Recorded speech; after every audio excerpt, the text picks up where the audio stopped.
আমার পক্ষে আর সম্ভব না রে। মামা দেখ হুজুরে কামটা দেখছস, খাওয়া খাইতেছে কেন? হাত প্লেট সব ছিটে খাইতেছে, মনে জীবন কোনো কিছু খায় নাই।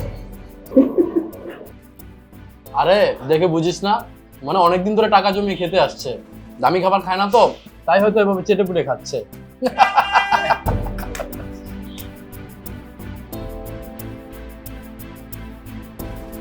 ও হুজুর, যেভাবে আঙুল চাটছেন আগুনের মাংস তো খেয়ে ফেলবেন। চেটে তো আর ওয়েটারের জন্য ধোয়ার মতন কিছু রাখেননি। আমার প্লেটে কিন্তু চাটার মতন অনেক কিছু ছিল, সাথে একটু রুটি আর গোস্তও ছিল। যদি আপনার টাকায় না পোষায়, পেট না ভরে, তাহলে কিন্তু খাইতে পারেন এখান থেকে।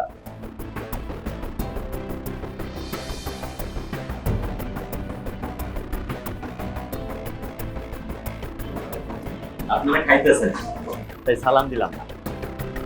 তো আপনি এসে গেছেন, এক কাজ করুন, এই যে আমাদের খাবারগুলো আছে এগুলো খেয়ে নিন। আপনারা এতগুলো খাবার নষ্ট করেছেন কেন? এটা আমাদের আজকে নতুন না, এটা আমরা সবসময় করি। প্রতিদিন এত খাবার নষ্ট করা তো ঠিক না। আপনারা যতটুকু খেতে পারবেন ততটুকুই অর্ডার দেবেন, এটা খুব খারাপ বিষয় না। আরে আজব তো ভাই, আপনারা ডাকলাম খাইতে আর আপনি এসে দিতেছেন জ্ঞান। আপনার পকেটে টাকা নিয়ে একটু ভাবছিলাম উপকার করবো, এই বুকিং গুলারে কিছু বলাও যায় না। আপনাদের কে বললো যে আমার পকেটে টাকা নেই? আলহামদুলিল্লাহ, আমার কাছে যথেষ্ট টাকা আছে, আমি অনেক খাবার কিনে খেতে পারবো। বাহ, তো আপনার পকেটে যদি এতই টাকা থাকে, তাহলে আঙ্গুল যে চেটে পুটে খাচ্ছিলেন তার কারণটা কি শুনুন। কি কারণ আছে বলুন? কারণ হলো খাবার গ্রহণের জন্য রয়েছে কিছু সুন্নতি। আমরা বাসা বাড়িতে কিংবা হোটেল রেস্টুরেন্টে অনেক সময় সম্পূর্ণ না খেয়ে কিছু খাবার রেখে দিই, সেটা সৌজন্যতাবশত হোক, সামাজিকতাবশত হোক, কিংবা আত্মসম্মান বোধের কারণেই হোক, যেটা আমাদের ধর্মে কখনোই গ্রহণযোগ্য না।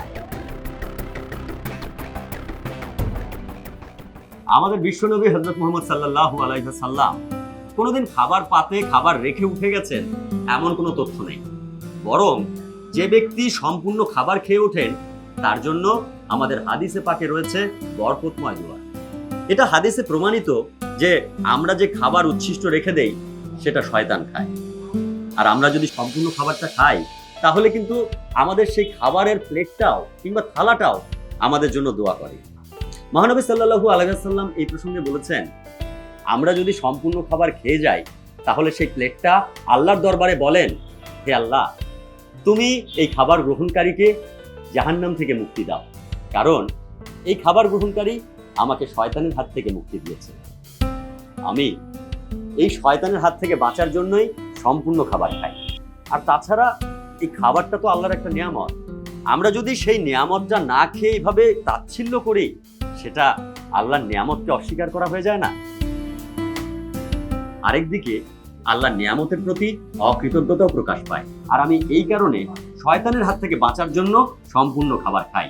তাই সকলের উচিত খাবার সম্পূর্ণরূপে চেটে পুটে খেয়ে ফেলা, তাহলে সেই থালাটা আল্লাহর কাছে খাবার গ্রহণকারীর জন্য জাহান্নাম মুক্তির দোয়া করবে, আর আমি সেই জাহান্নামের ভয়েই এভাবে খেয়ে সুন্নাত পালন করি।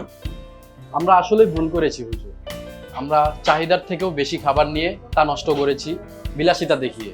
কিন্তু আজকে আমি কথা দিচ্ছি, আজ থেকে আমি কোনো খাবার অপচয় করব না এবং সুন্নতি তরিকায় খাবার খাবো এখন থেকে। তাহলে চল আমরা আমাদের বাকি বাঁচা খাবারগুলো সুন্নতি নিয়মে শেষ করি। আল্লাহ আপনাদের কবুল করুন, আপনারা ভালো থাকেন, সব সময় ভালো থাকেন। আসসালামু আলাইকুম ওয়া রাহমাতুল্লাহ। ওয়ালাইকুম আসসালাম। বন্ধু বস। খা খা খা, এরকম আর ভান দেখাস না।